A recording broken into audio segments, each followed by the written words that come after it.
اللهم صل وسلم وبارك على سيدنا محمد أفضل الخلق وعلى آله وصحبه أجمعين وسلم تسليما كثيرا إلى يوم الدين. صباح الفل، صباح الورد، صباح الياسمين. قبل ما نبدأ الفيديو بتاعنا فضلا وليس أمرا، لايك وشير واشتراك للقناة وفعلوا الجرس على كلمة الكل عشان يوصلكم كل فيديوهاتي. الماسك بتاعنا او السكراب بتاعنا النهارده حلو قوي قوي، مفيد للبشره وبيغذيها وبينعمها وبيخلي ملمسها طفولي. زي ما احنا شايفين كده معايا معلقه سكر هرميه، والسكر بيبقى خشن ما يكونش ناعم، لان لو ناعم مش هيديكي نفس النتيجه اللي انت عاوزاها. معايا معلقه سكر واحده بس، وتحطيها في بوله كده صغيره او طبق صغير زي ما انت عاوزه. ومعانا الزيت الجميل الحلو اللي يعتبر ملك الزيوت للبشرة، زيت الزيتون. وبتاخدي معلقة صغيرة نفس المعلقة اللي عملتي بيها السكر بتعملي بيها زيت الزيتون، ولو احتاجتي كمان شوية ممكن تحتاجي ربع معلقة كمان حسب الخليط اللي قدامك بس. وما بتدوبيش السكر في زيت الزيتون لان ده اسكراب، يعني عايزة حاجة خشنة لبشرتك عشان تدلكي بشرتك بيها. هتنزلي بالزيت الزيتون تقريبا كده معلقة، يعني انا عملت بالازازة على طول، ما نزلت ما عملتش بمعلقة لان بالتقريب يعتبر معلقة اللي انا حطاها بس، تقليبة واحدة اتنين بس. يعني شايفة انا قربتلك عشان تشوفي وانا بقلبه. خلاص انا مش عايزاه يدوب خالص لان انا هدوبه ازاي، وده سكراب لازم يكون السكراب بتاعك خشن زي ما انت شايفة كده. زيت الزيتون ده جميل جدا جدا، بينعم البشرة وبيرطبها وبيخليها جميلة جدا وناعمة زي الأطفال. وسر جمالك في زيت الزيتون ده نضارة وشد، ويخلصك من البقع الداكنة والكلف والنمش والهالات اللي السوداء والتجاعيد والخطوط اللي في بشرتك. كفيل لا يخليكي تحتاجي لا بوتكس ولا فيلر مهما كبر سنك. اقوى زيت لشد البشرة وبيديها لمعان رهيب جدا جدا.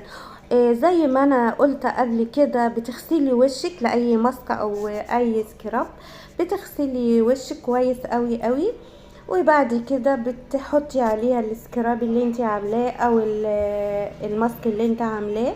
طبعا السكراب بتاعنا كده بتاخدي كده حركات دائرية. السكر ده بيشيل الجلد الميت وهيخلي بشرتك جميلة قوي قوي وفيها لمعان كده وبينعمها وبيرطبها. وزيت الزيتون غني بحاجات كتيرة جدا وفيتامينات للبشرة. بتغسلي وشك زي ما قلنا، بتحطي عليها السكراب ده، وبعد كده بتدلكي البشرة حركات دائرية لمدة ربع ساعة. بعد كده بتغسلي وشك، بتحطي اي مرطب عندك، لو عندك مية الورد حطيه، لو اي كريم انت متعودة عليه حطيه، وان شاء الله هتلاقي بشرتك ناعمة جدا جدا. وصفة سحرية تخلي بشرتك منورة ونضرة طول الوقت. وانسي بقى اي كريمات واي حاجات بتجيبيها من الصيدلية.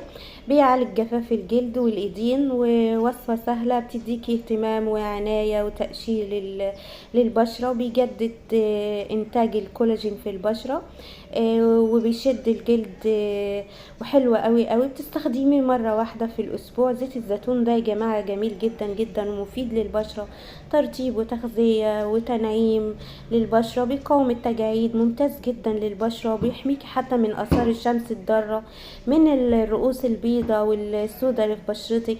تغذية وترطيب وبيدي للبشرة اعادة تجديد لخلايا البشرة وتحسينها من مظهر الندوب. وبيعالج الجفاف، بيعالج التجاعيد، بيعالج تقدم السن. بيديكي بقى تعقيم وتنظيف للبشرة. حلوة قوي قوي، استخدموه مرة في الاسبوع.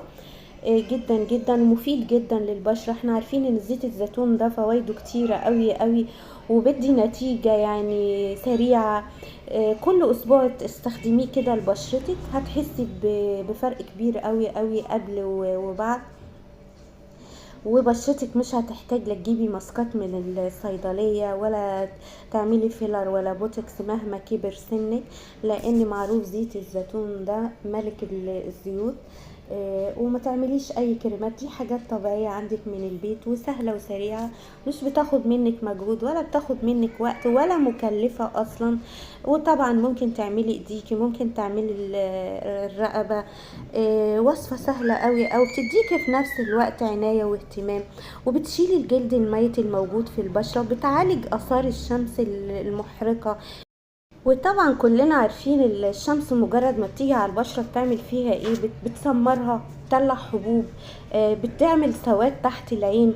فالسكراب ده حلو قوي قوي، اعمليه لبشرتك مرة في الاسبوع، يعني مش هيكلفك ولا ياخد من وقتك حاجة، بالعكس هتلاقي نتيجة حلوة قوي، هتلاقي فيه ترطيب لبشرتك وتغذية. يا رب يكون الفيديو النهاردة عجبكم، واشوفكم على خير ان شاء الله في فيديو جديد ووصفة جديدة. باي باي.